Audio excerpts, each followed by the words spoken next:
What moment made you think, yup, I'm dead, but you survived? I was choking on food, almost a full blockage, and couldn't get any air in. After several attempts to get it out, it sunk in that it was really lodged in my throat and I was screwed. Started to feel dizzy and everything moved slowly. I remember thinking what an embarrassing way to die and that I didn't want my kid to be watching. It was at breakfast. I started dialing 911 when my husband came up behind me and started first aid. He got the blockage out and I started vomiting everywhere. It was very intense.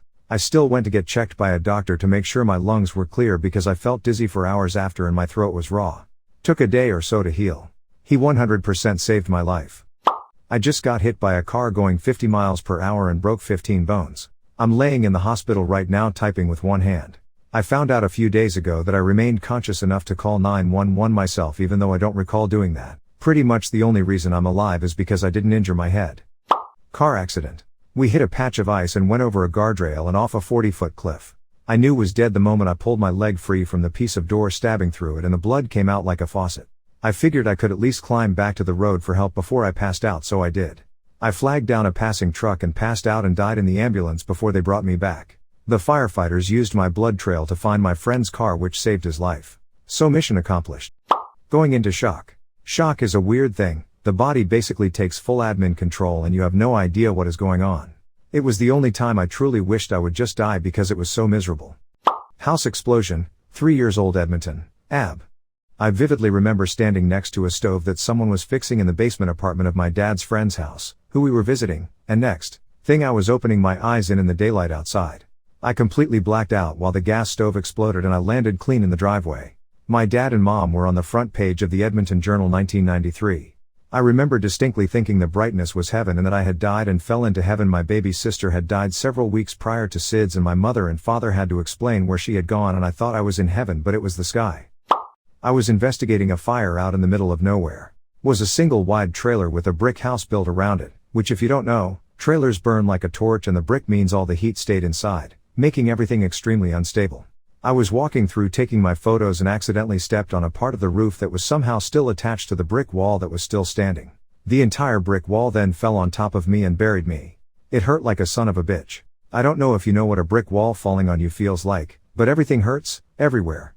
I laid there under the bricks for probably 5 or 6 minutes trying to figure out just how injured I was, if anything was broken, and if I was going to lay there until I died because I had no cell service and no one was going to see me if I couldn't get myself unburied.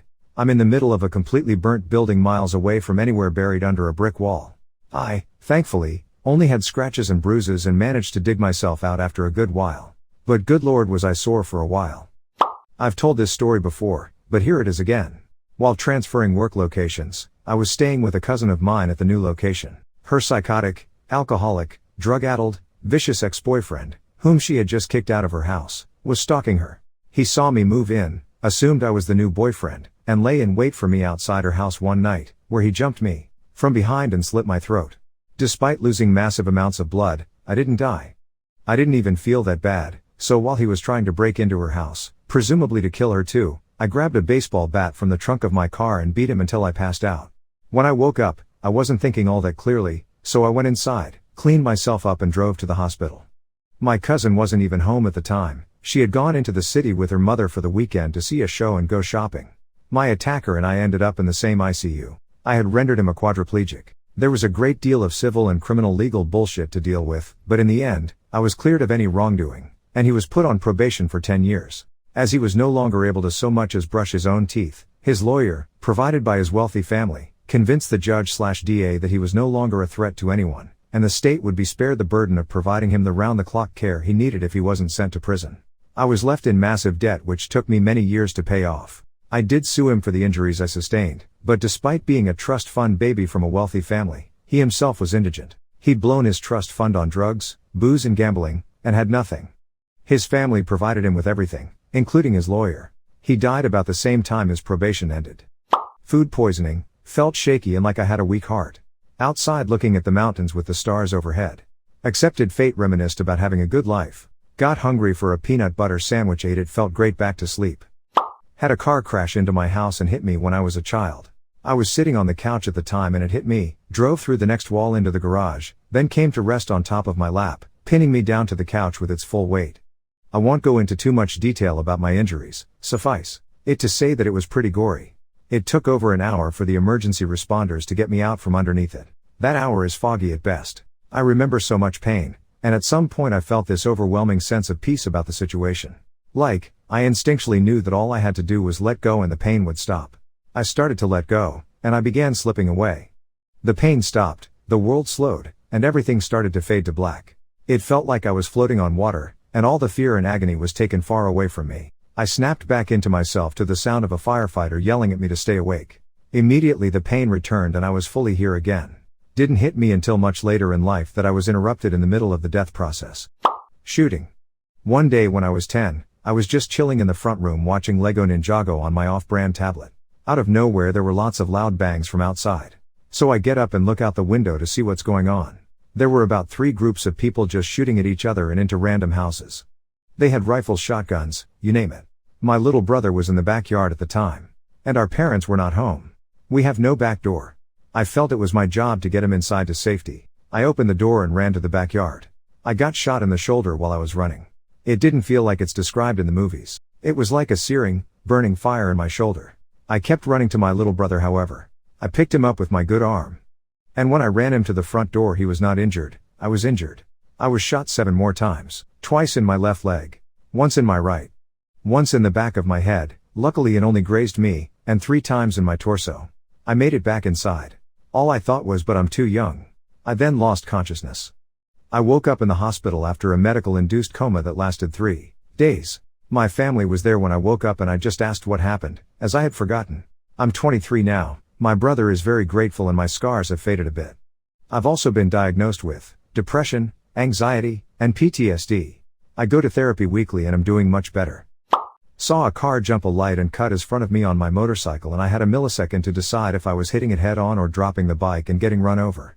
I chose the latter and after it happened I tried to stand up, but couldn't feel my legs anymore. But hey, I lived. Briefly trapped under the raft while in rapids whitewater rafting. Didn't get the breath I thought I would when my head hit the bottom of the raft. Thought I was a goner. A second later I was to the side of the raft and only mostly still freaking out. Squished in the middle car of a multi-car highway accident. Airbags deployed / car totaled / smelled burning scent, not sure what it was but assumed the car was about to explode. And stuck in the fast lane on the highway as other cars whizzed by this cluster F%, at high speed. Lived to see another day. Felt extremely shaky from adrenaline for hours afterward. I almost choked to death on Skittles when I was a kid. I shared this before, but when I was like 11 years old I was home alone one day during the summer, just watching TV while eating Skittles. I liked to put a bunch in my mouth and make like a Skittle ball that I would chew on. Something on the show I was watching made me laugh and I swallowed the ball, which got lodged in my throat. I then experienced a few seconds of sheer terror because I realized that there was nobody here to help me at all and I was probably gonna die. Thankfully, I remembered some cartoon or movie where someone jammed their stomach on a chair and got something unstuck from their throat. So, I lunged at the corner of the recliner as hard as I could with my stomach and it actually worked and popped the small ball out. It was super lucky because I really had no idea what I was doing, but one of the worst feelings I have ever experienced. Definitely never ate Skittles that way again after that and to this day I'm still a bit paranoid about eating certain things when alone. Suicide attempt, overdose. Took lots of prescription medications and downed it with a few bottles of wine. When I felt myself slipping away, I called my BF at the time who was living in another state to say goodbye. He got a wellness check done on me and I woke up in the hospital a month later. Crazy experience. I'm thankful you are still here. I was riding a bike downhill in Bali, then somehow, the brake didn't work, probably it's too steep. And there's a cliff just right in front of me. So, I fell through that cliff, while shouting holy shit. I thought it was the end of me, but luckily there's a huge bush cushioning me just about 2 meters below my dropping point. And apparently there's a small layer of land full of bush. Needless to say, I'm safe, just minor wound from the bushes, but the bike is thrashed. Drowning. I was in the best shape of my life and loved to swim, but was completely naive to swimming in the ocean. It didn't help it was Cabo and there was a storm nearby so waves were way bigger than normal. When my girlfriend drove the car into a tree at 70 kilometers per hour. She was highly depressed and suicidal. I went over to help and thought to take her to her favorite beach. She was quiet and I engaging so I just talked about random life and stuff to fill the space, maybe put on some music. She then screamed and drove right into the tree. The 4 or so milliseconds after registering what was about to happen, I thought frick, this is how I go. Drowning. This has happened many times. I think maybe I should learn to swim. I was riding on a jet ski behind my friend on my first day of vacation back to my country on the Middle Eastern coast. My friend was so excited to go, so he was driving first. This man was literally gunning at full speed and didn't slow down for the other boats' wakes, so the third or fourth time the jet ski jumped, it ended up landing with the steering wheel at 90 degrees and we just got launched off of it. I remember the force of the impact and why people say hitting water at that speed is like hitting concrete. 2 broken ribs, a collapsed lung and a deviated stomach later, I had to swim back to the jet ski and climb back up while holding my ribs. GG, no replay. My ex-boyfriend from many years ago was physically abusive. One of the last times I was around him, he choked me out so hard and so long I thought that was it. I could feel the last bit of oxygen slipping out from my lungs and my vision narrowing. Fortunately, his dad came into the room right as I was losing consciousness, pulled him off me and then beat the daylight out of him. I packed up my stuff and my cat that night and drove the 800 miles back home to my parents. I only had to see him in court after that. Sleep paralysis dream where I got shot, and I legitimately thought I was laying there dying. I couldn't breathe or scream for maybe 10 seconds and actually thought that was it. Then I woke up. I served on a US submarine and we were about to launch Tomahawks at a foreign nation. Before the launch our captain got on the 1MC and said he was proud to have served with us. After his speech, I was certain we were all going to die. I made me peace and mentally prepared myself for what was to come. After the launch though, nothing happened. Not even a skirmish with another sub. We made it back out to sea completely undetected and I thank my shipmates for steering us through. I almost died in one of those rip currents. I was 13, in the first few weeks of a new school year at a new school. I was staying after school with another student I carpooled with, trying to make friends. He took me out to the woods behind his house and showed me a tree he liked to climb with a few boards across the lower branches to sit on. We climbed into the very upper branches of this half-dead pine tree and I forgot that this kid was tiny and possibly 50 pounds lighter than I was. I thought I was dreaming the moment the branch snapped. I was falling from 30-some feet up in a tree. This couldn't possibly be real, right? That illusion was shattered when I hit the first branch. Then I was pretty sure I was going to die. I plowed through several more branches on the way down which scraped me up but fortunately absorbed energy in breaking the dry branches instead of my bones. It probably helped that I landed on a pile of branches instead of hard ground as well.